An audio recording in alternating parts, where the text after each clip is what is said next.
ప్రభువునందు ప్రియులకు యేసుక్రీస్తు నామములో శుభములు తెలియజేయుచున్నాం. ఈ దినము హెబ్రోన్ క్యాలెండర్ వాగ్దానము. యెహోవా నీకు సమాధానము కలుగజేయునుగాక. సంఖ్యాకాండము 6వ అధ్యాయము 26వ వచనంలో దేవుడు తన ప్రజలను ఉద్దేశించి ఈ మాటలు తెలియజేస్తున్నాడు. ప్రియమైనటువంటి దేవుని ప్రజలారా, దేవుడు తన దాసుడైనటువంటి మోషే ద్వారా ఇశ్రాయేల్ ప్రజలను దీవించే విధానాన్ని గురించి ఇక్కడ మనకు దేవుడు తెలియజేస్తూ ఉన్నాడు. ప్రియమైనటువంటి దేవుని ప్రజలారా, దేవుడు తన ప్రజల పట్ల ఎంతో మక్కువను ప్రేమను కలిగిన వాడుగా ఉంటున్నాడు. దేవుడు తన యొక్క ప్రజలను ఎన్నడూ ఎడబాయకుండా వారికి సత్య సమాధానములు కలుగజేస్తూ వారిని నడిపించే నాయకుడిగా ఉంటున్నాడని దేవుడు తెలియజేస్తున్నాడు. ఈరోజు దేవుడు మనకిస్తున్న వాగ్దానం, దేవుడు నీకు సమాధానం.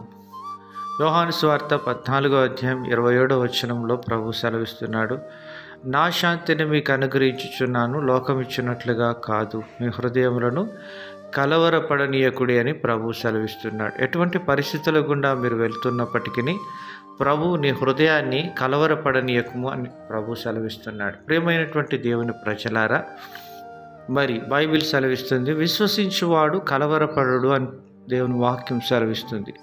నీలో విశ్వాసం ఉన్నట్లయితే నీవు ఎటువంటి కలవరానికి గురి కానవసరం లేదు. కనుక విశ్వాసం కొదవగా ఉన్నటువంటి వారే కలవరము, భీతి, భయము, ఆందోళన చెందేవారుగా ఉంటారు.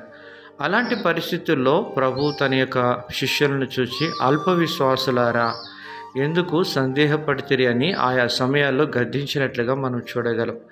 ప్రియమైనటువంటి దేవుని ప్రజలారా, నీలో ఉన్న విశ్వాసము ఆయన యొక్క సమాధానాన్ని పొందుకొని నీ జీవితంలో నెమ్మది, శాంతి, సమాధానంగా జీవించడానికి ప్రభు మనకు సహాయం చేసేవాడుగా ఉంటాడు. యెషయా గ్రంథం 26వ అధ్యాయం 3వ చరణం అంటున్నాడు, ఎవని మనస్సు నీ మీద ఆనుకొనునో వారిని నీవు పూర్ణ శాంతి గలవానిగా చేయగలడని దేవుని వాక్యము సెలవిస్తూ ఉంటుంది. ప్రియమైనటువంటి దేవుని ప్రజలారా, దేవుడు ఆయనతో మనము సహవాసాన్ని కలిగినప్పుడు ఆయన యొక్క సమాధానము, శాంతి మనకు లభించేదిగా ఉంటుంది. అనగా ప్రభు యేసుక్రీస్తును మన హృదయంలో సొంత రక్షకునిగా అంగీకరించిన పిమ్మట ఆయన మన హృదయములకు సమాధానము కావలిగా ఉంచేవాడుగా ఉంటున్నాడు.